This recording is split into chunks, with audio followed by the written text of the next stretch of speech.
Hey there, Philip here from Manning the Fort. Today, I want to take a deeper look into the Black Library novel The Twice Dead King Ruin by Nate Crowley. There are going to be some spoilers for that book ahead for sure, but I'm more interested in concepts than the actual plot point by point, so there's going to be plenty left to discover if you haven't read it yet. To start off, I'll say that I really enjoyed this novel. While if you put a Gauss Reaper to my head, I'd still probably say I prefer the Infinite and the Divine. That's at least in part because it uses established characters from the lore, and because the interplay between Trazyn and Orican is often flat out hilarious. Now, that's not to say Ruin doesn't have its moments of humor, because it absolutely does. There's a moment involving a tachyon arrow that will ring true for anyone who has played with or against Necrons on the tabletop. Why is it that the Necrons are the ones getting genuinely funny books? If you want to read it just for a good story, you absolutely can. The narrative definitely ticks a lot of the grimdark boxes of a declining dynasty, but there's still a lot under the surface to delve into, which is what I intend to do here. That said, Ruin has some things going for it specifically because it doesn't use established characters. The main protagonist, Oltyx, is the disinherited second son of a dynasty that was already fairly minor and which has fallen into a seemingly terminal state of decay. What's nice about this is it gives Nate Crowley a lot of freedom in how he writes them. By coming up with a new dynasty on the relative fringes of Necron society, we still get an insight into that society. But if Black Library and/or Games Workshop decide to go a different route, you're not left with something weird stuck to a well-known character. I mean, imagine if there was a novel in the canon in which the High Marshal of a chapter, famous for hating psychers, literally kneeled before an astropath. Imagine that. And yes, that still bugs me, even though I love Guy Haley. Anyway, my point is that if Oltyx and the Ithacus dynasty end up fading into obscurity, it doesn't necessarily do any lasting damage to the overall Necron narrative. That being said, I really like a lot of what Nate Crowley explored in Ruin, and I hope Black Library continues to let him chart the course he's established. So let's dive into a couple of those themes. As I discussed in my video on the Dysthorak, the explorations Crowley makes into the nature of the mind in Ruin are fascinating, but the concept of the Dysthorak is only the start. We need to talk a bit about the nature of the mind and how it works with reference to the Necrons. Now, before I continue, I'm gonna guess this video won't do as well as the lore videos about, say, Sigismund, and delving into real-world philosophy isn't super likely to help that, so if you are interested in this discussion, I'd really appreciate it if you like the video so others who might enjoy it can find it too. Thanks. Now, throughout Ruin, I realized that the Necrons, even before Nate Crowley or Robert Rath started writing them, tangle with the real-world subject of the mind-body problem. This problem has to do with where what we refer to as the mind, one's conscious self, resides. To massively oversimplify, is what we think of as the self seated purely in the physical, a byproduct of chemical and electrical processes happening in our brain, or is there an ineffable mind stuff that exists outside of the purely biological? The way one leans on this question greatly influences and is influenced by one's beliefs in ideas like the concept of a soul. Now, in the 40K universe, we have a pretty definitive answer. Seemingly, yes, there is some sort of essence that exists outside of the physical body. There are countless nods to souls, often when they're being devoured by a warp being or otherwise destroyed. Hooray, grimdark! The Necrons put an interesting twist on this concept, though. The way it's often described, when the flesh and blood Necron tier underwent biotransference and became the undying metal stand-ins for skeletons and zombies that we know and love, they seemingly lost that essence. Now, whether you call it a form of energy, a soul, both, neither, isn't super important for our purposes. What matters is that it was consumed by the Satan, who had given the Necron tier their Faustian bargain for immortality. Still, the Necrons, at least those of higher social rank, retained much of what defined them as individuals, despite being purely material beings now. If we're to say that they are conscious beings, what does that imply about the nature of the self? Are the Necrons simply carrying out infinitely complex instructions hard-coded into their machine minds? If the answer is yes, what does that say about us? Now, in the real world, thinkers like Robert Penrose have postulated that quantum randomness allows for what we see as free will. So if we accept that for a moment, it's reasonable to extend that to our undead robot friends, for the sake of argument. Now, this is far from the first time we've seen an artificial being encounter these questions. In fact, the mind-body problem is at the center of a lot of the philosophical debate about things like cybernetics and artificial intelligence in the real world. In the MCU show WandaVision, we see the Vision grapple with what is essentially a copy of himself, and he invokes the ancient metaphysical riddle of the ship of Theseus. For anyone not familiar, this is a thought experiment that dates back to Plato and asks in brief, if you slowly replace the parts of an ancient ship piece by piece as they rot, is it eventually an entirely new ship, or is there an essential concept of shipness that means it would still be the ship of Theseus no matter how many individual pieces you replaced? In Ruin, Nate Crowley turns this and related concepts into an entire sandbox full of fascinating ideas and thought experiments that are impossible in the real world. From the outset, the mind-body question gets really interesting for Oltyx because he doesn't just have one mind, he has several. In addition to his complete self, he has a number of sub-minds that are partial copies of his total consciousness.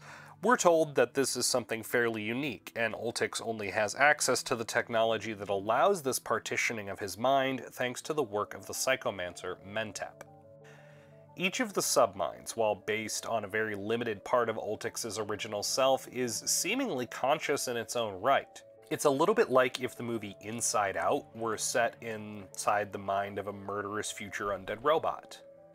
Now, in my video on the Dysphorac, I hinted that this might be a nod to real-world conditions like dissociative identity disorder, but I think it's more complex than that, and I don't want to delve too far into it because I'm absolutely not an expert on DID.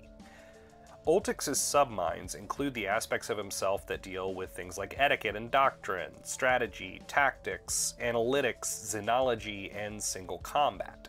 While the personalities of each submind are very much colored by their purpose and the fraction of Oltyx they were built from, each acts as an autonomous individual in its own right.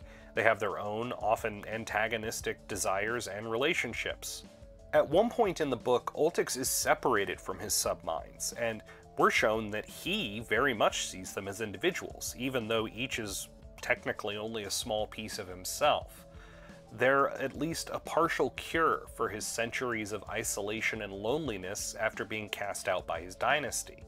Now, things get real interesting when the subminds get recombined outside of Oltyx through a means that I won't go into. Suffice it to say that the subminds seemingly form a sort of gestalt consciousness on their own, putting each of the pieces together into an entirely new whole being. That whole, however, is not a carbon copy of Oltyx. It's not like a Star Trek transporter where putting the pieces of an individual together again results in the same person. The new individual has Oltyx's memories and experiences, but even with as much of the original Oltyx as the subminds were, they weren't the whole Oltyx, and their experiences as subminds within his mind shape the being they become.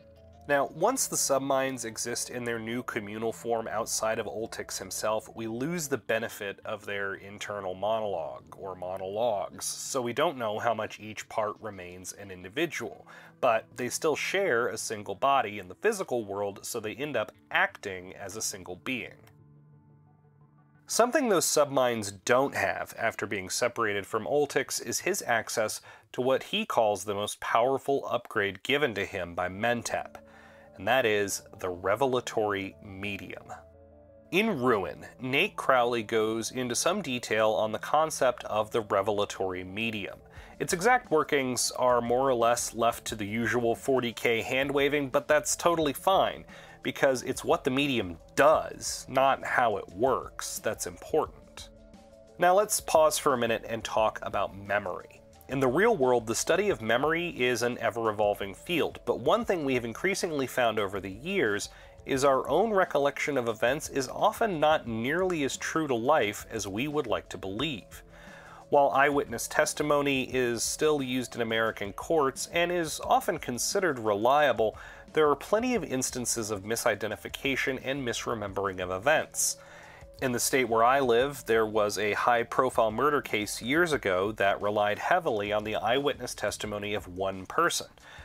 As it turns out, it was found that person misidentified the 4 suspects, and they were exonerated of some pretty horrific crimes. Now, even in less life or death circumstances, our minds conspire to make our memories less reliable over time. In addition to flat-out forgetting a prior event, we're filled with biases, both from before and after any given event, that will alter how we remember things, no matter how faithfully we intend to recall them. That just gets worse with time. Now, imagine that instead of the relatively short-lived meat bags that we are, our memories are held inside functionally immortal bodies that will even be rebuilt if they're ever destroyed. Over and over. Forever. In addition to the memory alteration that we would expect over that amount of time, there's also the potential for some of that actual data to get lost when a Necron's essence, their mental pattern, gets beamed back to wherever their new body's being constructed. We also know that Necron memories and mental patterns can simply degrade over time. Combine this with concepts like the dysphorac, which is forever contending with full-body phantom limb syndrome turned up to 11, and as Nate Crowley himself puts it in an interview with Warhammer Community, you have a recipe for abject madness. You can watch my video about the dysphorac for a deeper dive into that horrifying concept. Now, throughout Ruin, we're given multiple instances of Necrons that also appear to have analogs of senility and dementia, and that's aside from the mind-warping side effects of things like the Destroyer cults or the Flayer curse. So there's a lot of things that can go wrong, even discounting biases. This is where the Revelatory Medium comes in. It's a very interesting storytelling device because it gives Oltyx something that we just don't have in the real world. The ability to relive events as they truly happened. It's not simply perfect recall or an impeccably accurate recording, at least not how he experiences it. When Oltyx accesses the medium, he effectively travels back in time and inhabits himself at the time an event happened, right down to his emotions and mindset. Past Oltyx is sometimes aware of vague notions from his future self, but the medium otherwise allows for him to truly experience and relive parts of his past, including his biological past 60 million years ago. The catch is that each of those past events can only be accessed once, then they're gone forever. The Revelatory Medium and the temptation to use it are something Oltyx has to deal with throughout the book. While it provides an invaluable asset, it's a limited one. Like I said, once a past event is revisited and the lesson learned, it's gone. That would be hard enough for someone with a human lifespan, but forever works on an entirely different scale when you're a Necron noble who can reasonably expect to live for millions of years.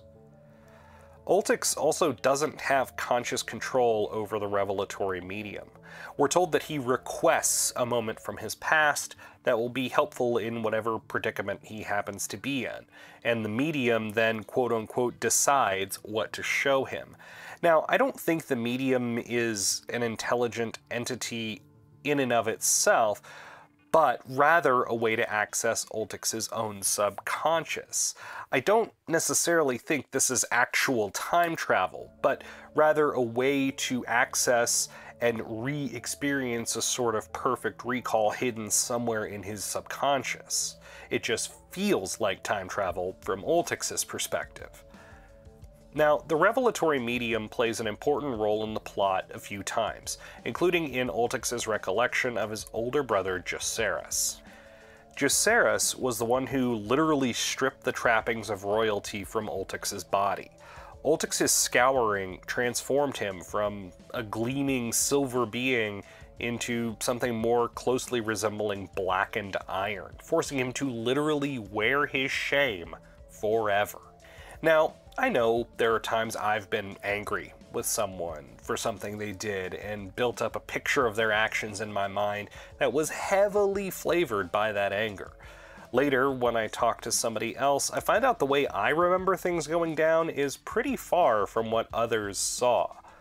Now multiply that by 3 centuries of stewing on a pretty major insult, and it's easy to see how Oltyx's image of Joceris is officious, aloof, and generally kind of a jerk. As the story unfolds, Oltyx spends a good deal of time revisiting his past and his brother for various reasons, and he comes to see just how wrong his own image of Joceris was thanks to the benefit of seeing and reliving things as they actually were, absent his biases. It was horrible for Joceris to have to cast Oltyx out, and he waited for 3 centuries hoping to hear from his brother again. We get a real picture that fraternal bonds can persist even in the Necrons for a long time. On top of that, had Oltyx gotten over his own bitterness, he might have been able to help Joceris do something about the decline that the dynasty now finds itself in. Joceris needs Oltyx's rebellious streak at times just as much as Oltyx needs Joceris's steady assuredness. I admit it does feel a little weird to take a moral lesson about relationships and not letting anger or bitterness get in the way of your loved ones from literal undead murder robots, but here we are. Now, there is a lot more in this book, including some good old 40k style combat that we all know and love. Oltyx's introspection also gets spelled out in much more detail and is really well done, in my opinion. It's a very different kind of Necron story than the Infinite and the Divine, but it's still a very good one, and it fills in a lot of the details of dynastic unlife for the Necrons. Even if I don't make a video specifically about that in the future, it's going to inform my opinions about their society going forward. Thankfully, we know there is more coming from Nate Crowley down the road in the Twice Dead King Reign. If you're interested in picking up either of the Necron books I've discussed, either Ruin or The Infinite and the Divine, there are Amazon affiliate links in the description. And if you buy the book from there, a little bit of that purchase will come back to me and I'll put it into improving the channel. Again, if you enjoyed this look into the minds of the Necrons, I'd appreciate it if you liked the video. My most recent hobby video got a great reception, including more than 50 new subscribers as of the time I'm recording this, which put me well over 500 total, so a huge thank you to the new subs, and soon I should be able to start making community posts to preview upcoming videos and put up polls to see what you want to see. If you do want more Necron lore, my video diving into why the Infinite and the Divine is my current favorite Black Library novel should be on the screen now. Until next time, remember to tip your cryptech, and thanks for watching.